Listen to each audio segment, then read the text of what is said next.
Greetings and welcome to Retention Chronicles, the podcast with learnings from expert e-commerce brands and partners. I'm your host, Mariah Parsons. If you're here, you're either on a quest for e-commerce enlightenment or you accidentally clicked the wrong link. Either way, I am thrilled you stumbled into our corner of the internet, and I hope you'll stick around. We've got pearls of wisdom for everyone, whether you're running a multi-million-dollar business or simply just starting out on your entrepreneurial journey. Before we unleash the brilliance of today's guest, let's give a shout out to our podcast sponsor, Malomo. Malomo is so much more than just another Shopify app. They're post-purchase wizards, making beautiful and branded order tracking smoother than a jazz solo, so our amazing founders, like our guests, can keep their customers happy and up to date while they track their orders. So hit that subscribe button, like it'll increase your LTV overnight, and go listen to our other episodes at gomalomo.com. That's GOMALOMO.com. Get ready for insights, chuckles, and perhaps a profound realization or two with this newest episode of Retention Chronicles.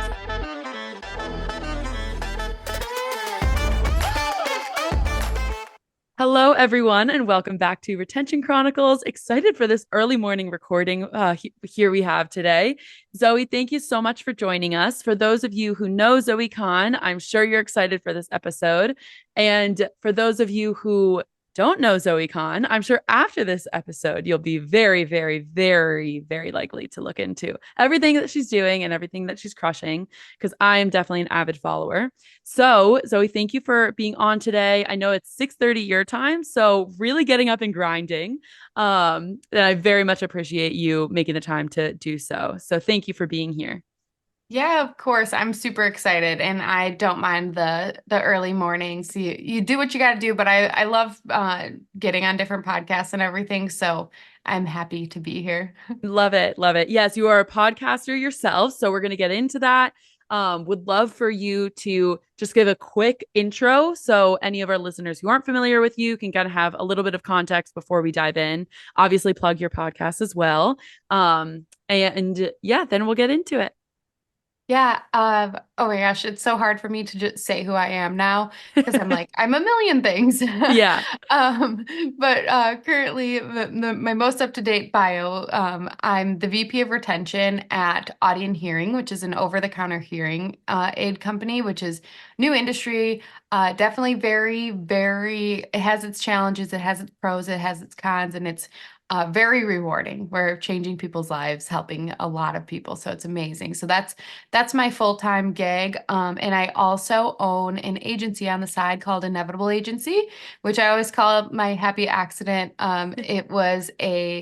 I created it as a place to solve a problem. I'm very, very customer centric. Customer experience is really, really important to any position that I've ever held, really.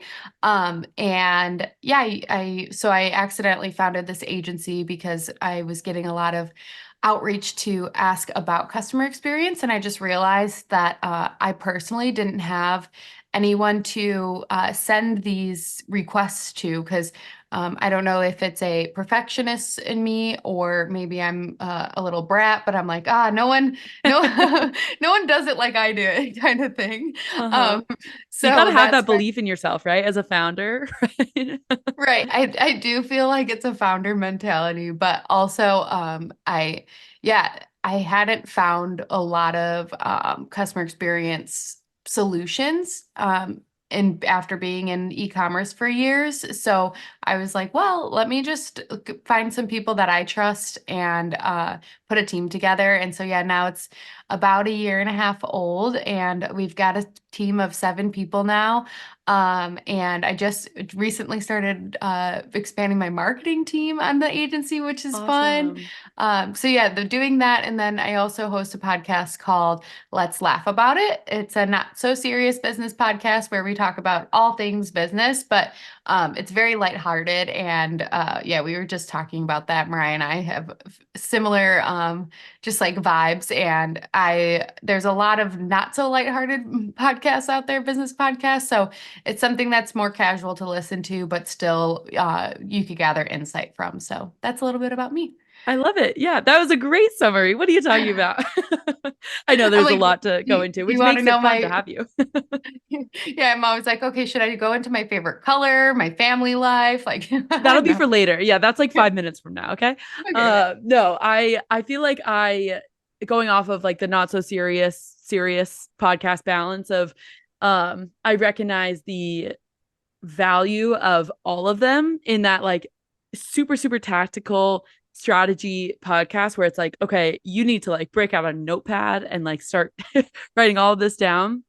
That's great. And with this podcast, I like to try and strike a balance, which is, you learn about the person, you learn about some tactical approaches, and which we'll get into. And I would love your advice, with all the background and CX that you have. But before that, I wanted to ask because I feel like I every quarter and every month it flies by, it seems like, but then also when I'm in it, I'm like, okay, we have so much time. Like we're launching something end of month. We have a month, whatever, right? Like so having your agency for a year and a half, do you feel like that time has flown by? Because I feel like when I look back at a year and a half of what we were doing, or even when you and I met originally at Shop Talk 2 years ago, or wait, yeah, 2 years ago, um, and that seems like it was just yesterday. Oh my I God. guess Yeah. not 2 years, but like probably like a year and some change because it was in March, Yeah. I guess. Yeah. So yeah, how has it been like growing the company, adding on, you said 7 other people. I don't know if that includes yourself or whatnot, but 6 to 7 other people. What has that been like? Yeah, it's been crazy. It's one of those just things with time where it feels like it was yesterday, but then also feels like it's been forever. When I first started the agency, it started with just consulting work. And I still haven't done really any outreach. Well, we could actually talk about that actually because I'm I trying to would love figure it to. out.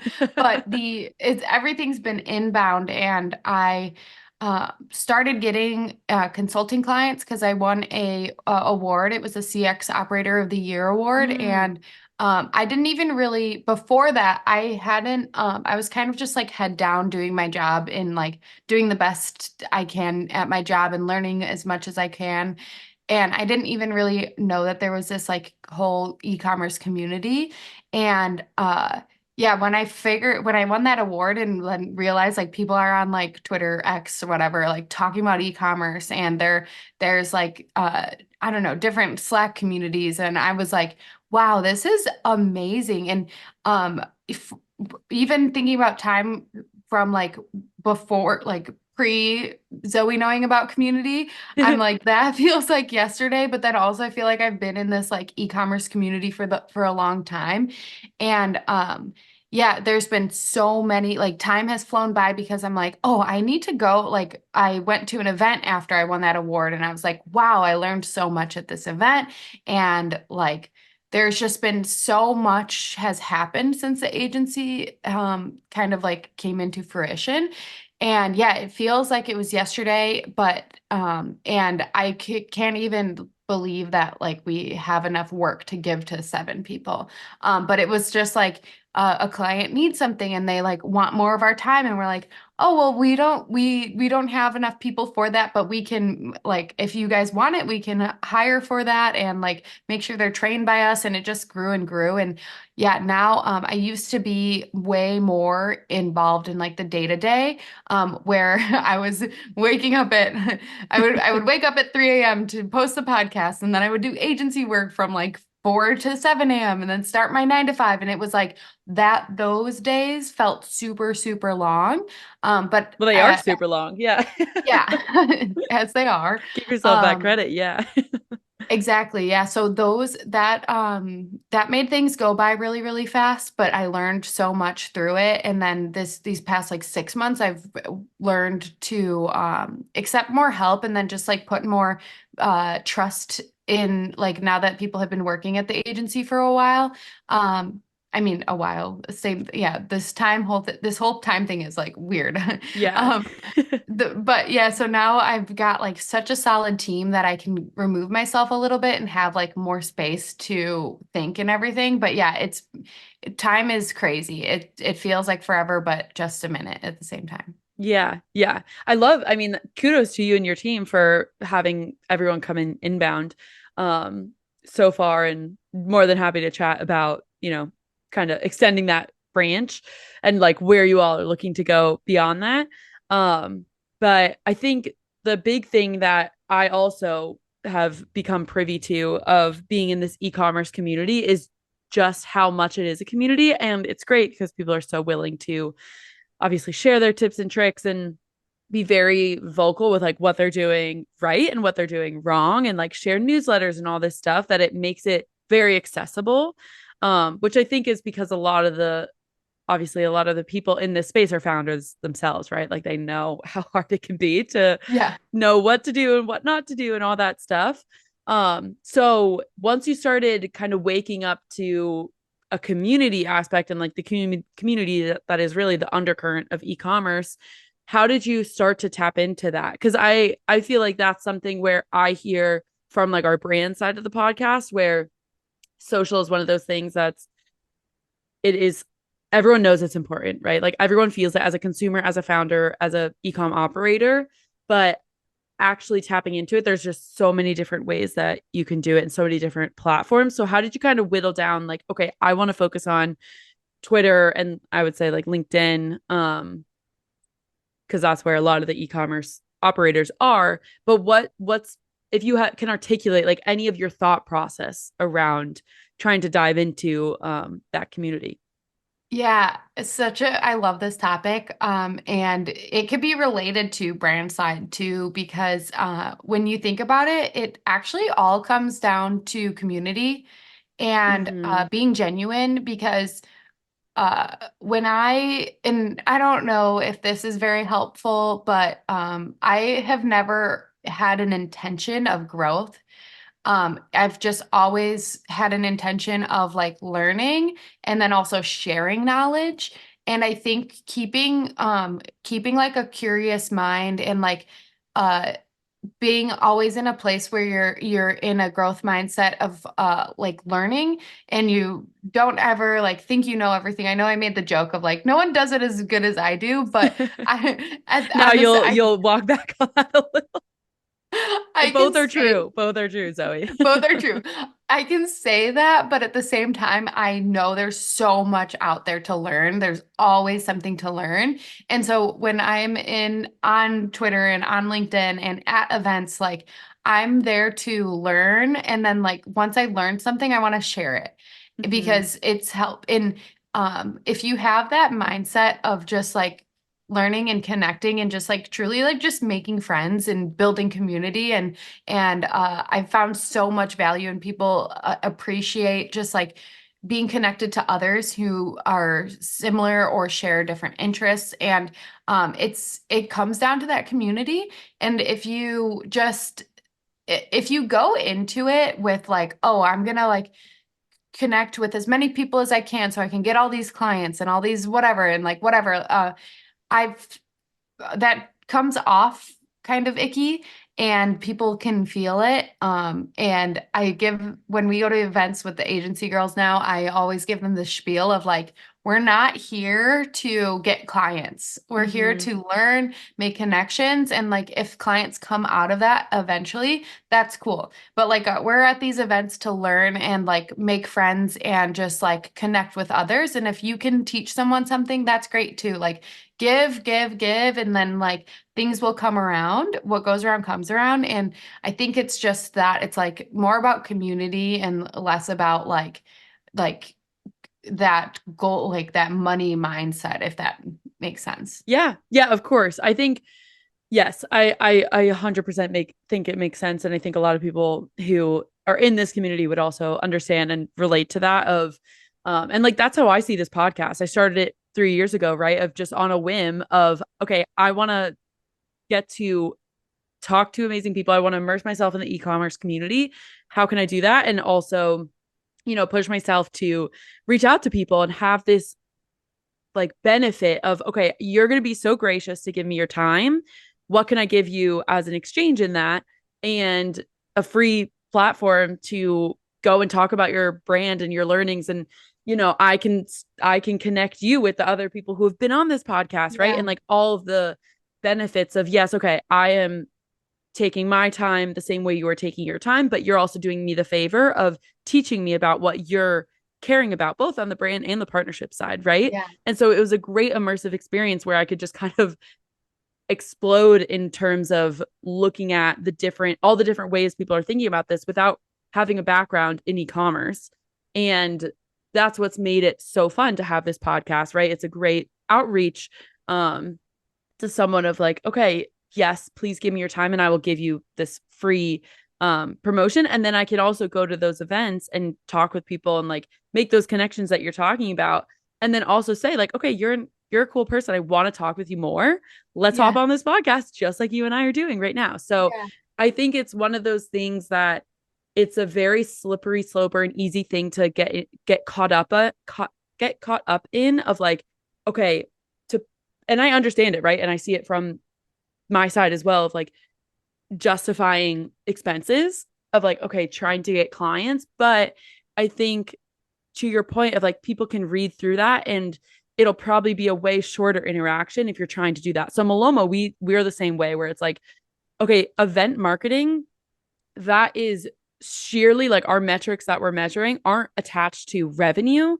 They're attached to like branding and just like going and chatting with people, whether it's like personal branding, like just getting our name, like my name out there and Malomo's name out there of just, like going and talking about what we do, even if that's where the conversation stops. And then we continue talking about personal stuff. Like that's where I am at and that's where our company's at and that's why I'm sure you feel this as well of with your agency being able to like share that message and know that you're sending people out there who are representing your team that also believe that message. It's so powerful because like Yeah. even as in my seat, right, like you're getting so many hitches, you're not incentivized to want to stay because the conversation has turned into something that, okay, now I feel this weird obligation to maintain this conversation, but like I don't want to be rude, but I also don't need this service right now. So it's like, it's great if okay, tell me what you do. And then if I need that service, we can continue talking about that. But if I Yeah. don't, then I just want to know about you and like your story and your learnings and like all of that rather than, okay, now I feel like I have to exit this conversation and like give this weird middle ground of like, yeah, maybe like, Yeah. um, Yeah. I feel that. yeah, I The, feel like a lot, yeah. and I think there are like certain conferences where that happens more at, or like certain events where that happens more at. So like we were talking about Chicago before and like happy hours, right? Of like it's just very chill. There's probably not really any metrics that any company is Yeah. trying to hit because it's like, your after work hours. It's not this big conference that you have all this big expense about around. It's just like showing up. And so that's where I find being able to make foster those connections and then like bring it into the community is a lot of fun. Yeah, and what I find too, and this probably isn't great advice for someone who's like trying to grow an agency from 0 to 1 million in a couple months or anything, but like I'm a very like long-term person, or I don't know, I actually don't even think about it too much, besides like being there to help and give back. But what I have found is that I'll meet someone like 2 years ago and just stay in contact with them and just be a good friend. And one day they'll reach out and like ask for my help, or they'll recommend someone to me and like so it makes it very very organic and natural and like it feels good because it's not like I don't know, you're just helping people and it's like it's a long game of just being there. And I also feel very blessed for I don't rely on the pot or on the agency to pay my bills. And so because Mm-hmm. I have always had like a full-time gig too, and now one of my clients is my full-time gig. So I feel very blessed in that way where I don't feel pressure to like make sure the agency has enough clients to like pay myself or like live the lifestyle that I want to live kind of thing. But I just like as long as the agency makes enough money to pay the employees, then I'm happy. And so I don't have that pressure of like Mm-hmm. sell, sell, sell. Yes, yes. I think that's a great, I guess, way to articulate or great setup of like, okay, founding the business in this specific way so that you don't have that pressure. And then, like, you're not just saying, okay, we're not trying to sell, but like deep down, you really have that Yeah, pressure. exactly. Cause like that Yeah. also, I understand, like a small team startup world, e-commerce, very fast, it's very quick pace, very fast moving.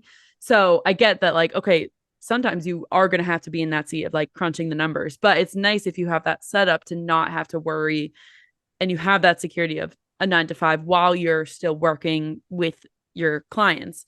Um, Yep.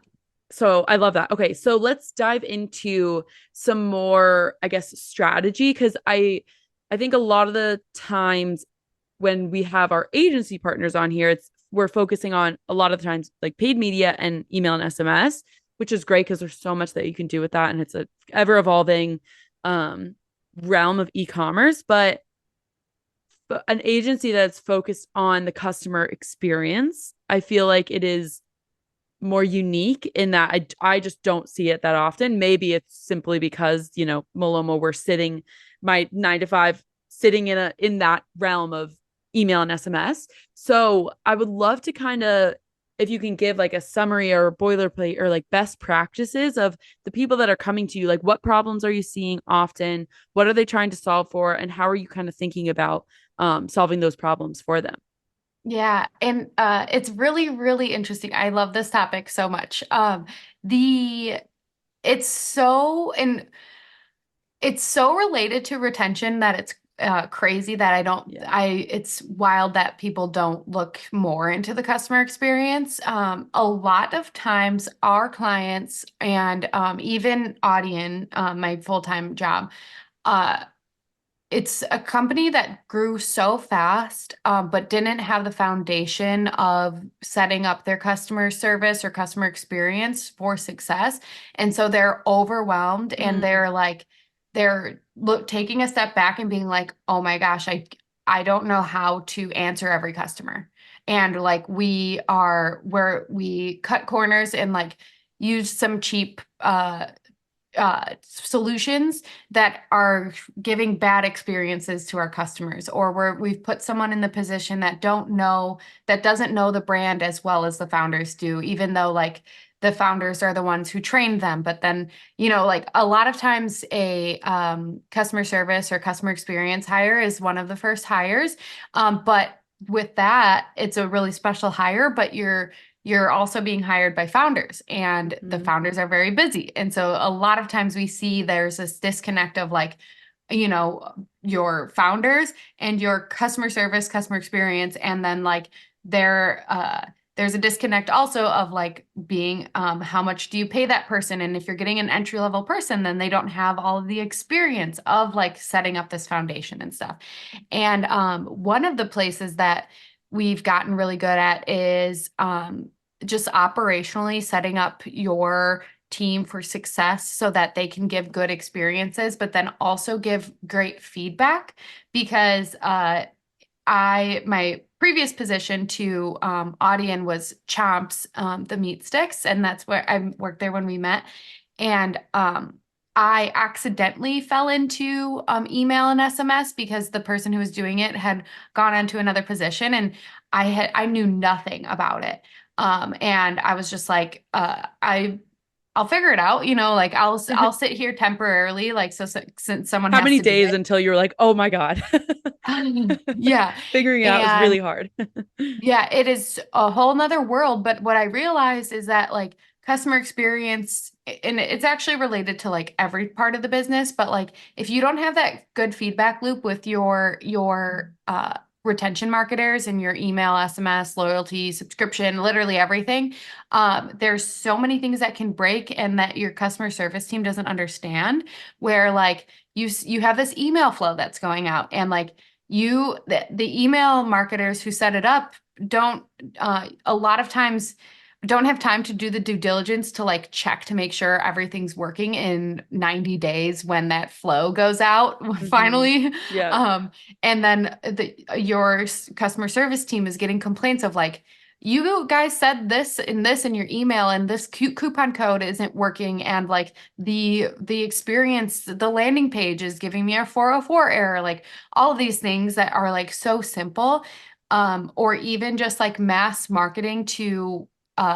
your customers, that you get this like feedback from your customer service, and like they before I knew about email marketing, I was like, okay, I have this list of 50 people that I need to reach out to, but Gorgeous at the time can only send out 25 emails at a time. So I'm going to break them up in lists of Mm. 25. And now I'm like, wow, I could have just uploaded that list into Klaviyo this for the years that I Yeah. didn't know about email marketing.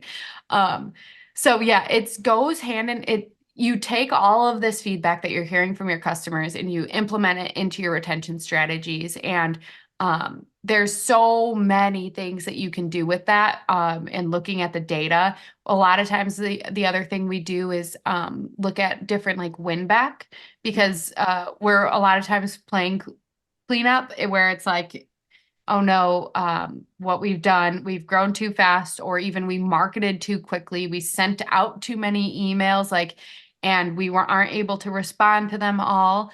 And then we lose customers because of that, because we're not there to service them, or we gave them a poor experience unintentionally. So we set up these like win back systems of like reaching out to these customers who were upset, and emailing them and trying to win them back and apologize. And then also not only that, but like learn from the experience. And I always say this of we're actually like getting down to the root of the issues instead of putting band-aids on them.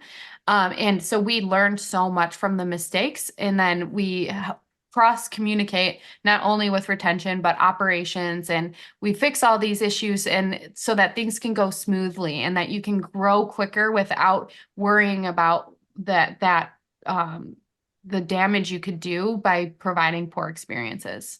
Okay, I love that. So, a couple of different things to tap into there. My first question is I love what you said about the, I guess, mass like not mass exodus, but like mass um yeah, mass email send or mass email blast, and then having people who are lost because you don't have the support that is necessary to answer their questions and make sure that they're taken care of. And so then producing a win back campaign and making sure that you're okay, solving for that problem, yes, of like those ex customers did not have a good experience. So let's apologize for it. And I would love to, first part, go into kind of what, like specifically what copy or what decisions, if there's like a promotion or anything along those lines that you think, you know, or that you're incorporating in a win back campaign. Because I think that could be tactically something where if someone's so overwhelmed with, okay, yeah, we sent this email and like, oh my God, we got way more support tickets than we were ready to handle. Something that they could roll out of like, okay, step one, win back campaign. Don't send out any more emails until we try and win back the customers that were already customers and try and retain their business or gain it again. And then like mass amplify that to, okay, we learned this from this first email blast. Don't, you know, have XYZ set up and then can grow and like create that flywheel effect. So I would love to dive into kind of how you're thinking through copy and creative and making sure that you're not furthering the frustration and pissing off customers even more Yep. when they're already upset. Yep.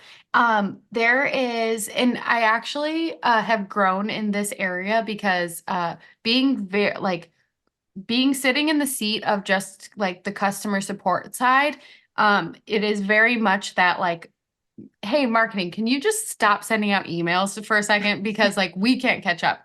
But Uh-huh. now I've moved into the mindset of like now having the retention mindset of like we can't just stop sending out emails because we have growth goals and everything. And so like how can we continue to send out emails but Mm. also not damage our reputation with our previous customers?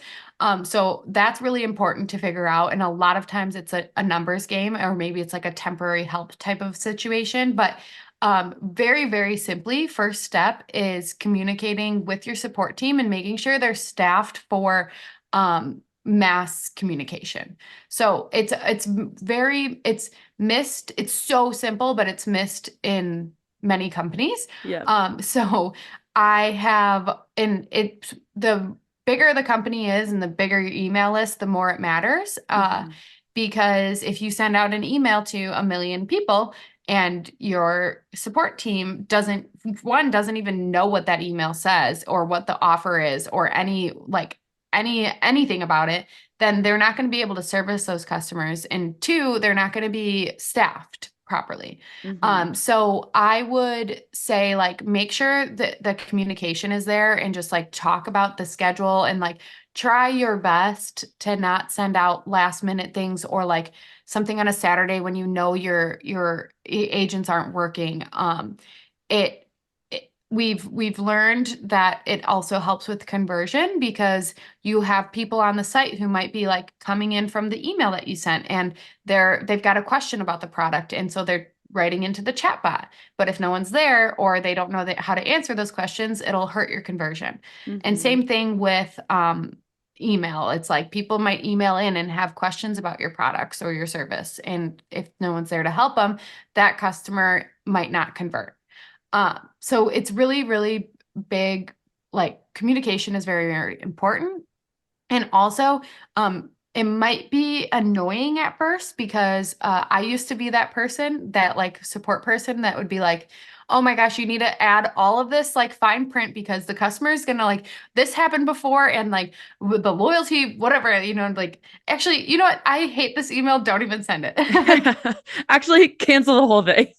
yeah, like you just forget about revenue. Like you just Yeah. so it's really great to establish good relationships with your customer experience and support people because you'll be able to find that balance of like making sure that you're not causing them stress because it's coming from a place of like, oh my gosh, I had to work till 3 a.m. to like answer all those customers because you didn't put the best, like your copy in your email, like confused everyone or like you didn't set up you didn't turn on or you didn't even like enter the SKU into Shopify, like all of these checks and balances that like cause your support team a headache. That's where that please stop sending emails thing Yeah. is coming up from. So if you just develop a good system and just like really lean on your support team and be like, hey, I'm thinking about doing this campaign. Do you think that there's anything I should look into or like things we've learned from the past that went wrong? That way, like everyone's happy, your conversions are good, your customers are happy, and that's like most important. Yeah. So this is an interesting discussion that we found ourselves in that inherently like my 9 to 5 is marketing, your 9 to 5 is CS. So it's like Mhm. talking about the partnership is quite fun. In the partnership between teams. And so I feel like, and I'm curious what you would say to this, of a lot of teams just understand the burden that CS usually gets, right? And it's like very, what's the right word for it? It's very not sensitive, but very tumultuous maybe, of like, because you're the front line for customers, so everyone is like, CS, please be on it, like please don't make this customer frustrated, right? Or like solve this problem that this other team started maybe, or right, like. And I think every I hope at least every person in e-commerce or retail or whatever, whoever is dealing with the customer, you are almost praying like, okay, please, make it a good experience. And with that, I know as a marketer of like, okay, CS is already so bogged down and so busy with everything that they have to do. So as a CS person, I like that you put the, I guess, lens of, okay, I used to be maybe this way, but now I think about the retention piece of like, okay, we can't just like stop sending emails, right? That's not realistic. So like, how do we work together? And one way is just making sure that your communications aren't last minute and that the copy is, of saying what it should be and not confusing customers. But as we're generalizing, of course, but for our representative teams, I know as marketing, like I would be hesitant, and I've also learned this lesson of like when to know to pull in your CS team of like, okay, review this email. It's been reviewed by everyone else, so you should just have to skim it, right? Rather than like okay, help me draft this email. So like that's one little example of I just know like, okay, last touch, bare minimum, ask for our CS team. Do you feel like that's why there's maybe some hesitancy of like other marketers maybe not pulling in their CS team because everyone is kind of just like known in the realm of like more often than not, CS is probably overwhelmed. So don't bother them unless it's necessary. Like, do you think that there's any of that coming into play here? Yeah, it's such an interesting question because um I think that it comes down to again that communication and understanding because yeah, and the CS team, it depends on like the structure of the CX Mm-hmm. team too, because hopefully in depending on the size of the business, et cetera, but like because sometimes the person who's like kind of in charge of your CS team is also the person who is still in the tickets and like also helping a lot. So hopefully there you get to a point where the person who's kind of in charge is not completely removed from the tickets and the customer answering, because I think there's beauty in always being in the weeds of like very at least minimally in the weeds.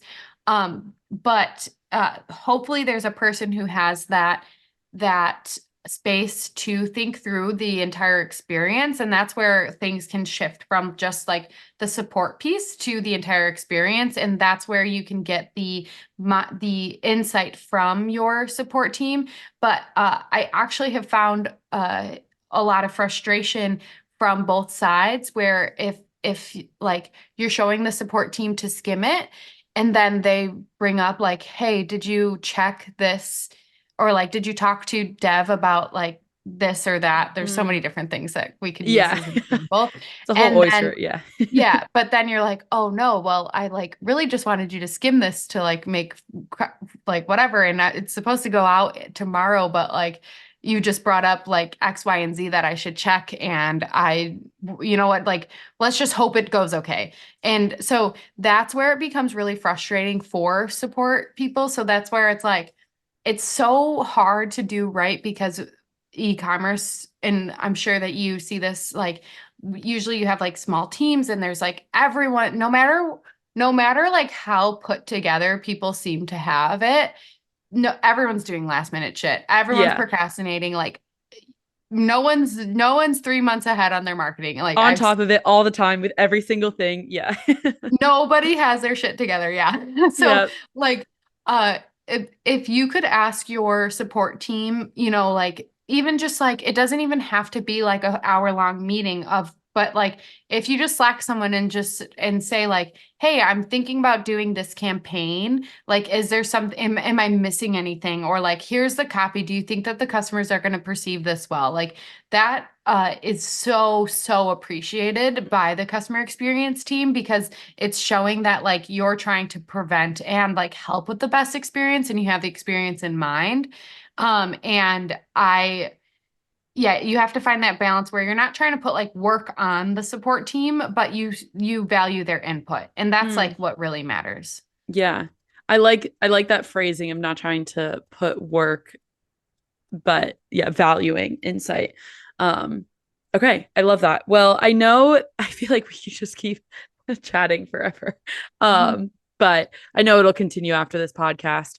Um, but it has been great to have you here, even just to like touch on even all the giant that CS really is and be able to talk about the customer experience because it is so intertwined with retention. And obviously that's where majority of my time is focused with this podcast of, okay, how can with the brands and the partners that we're talking to, how can we make sure that we are really focusing on retention when, acquisition costs are so much higher? So it's a perfect, I guess, medley or perfect combination for us to sit here and think about how CS is playing into that. Cause usually it's marketers that we're getting the majority of the perspectives fun Yeah, from. So it's a lot of fun to have someone like you in this seat today. So thank you for taking the time.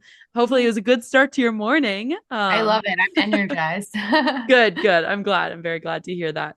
Thank you again, Zoe. I know we'll be in touch, and I'm very excited to get this episode live for our audience. Thank you for having me.